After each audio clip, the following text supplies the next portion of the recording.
Martial law, isang malagim na kabanata sa ating kasaysayan. Shh! Sabi ng Malacanang sa mamamayan. Bawal magreklamo, bawal tumutol, bawal kumuda. Ang magsalita, kinukulong o nawawala. No wonder we had a silent generation.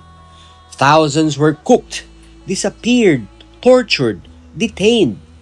Cancelled ang mga negosyo, unyon at lahat ng organisasyon. Lumaganap ang korupsyon. Never na dapat maulit ang martial law. Pero heto ngayon, may mga EJKs, nawawala at pinatatahimik na manggagawa. Ang martial law ay di na dapat maulit pa.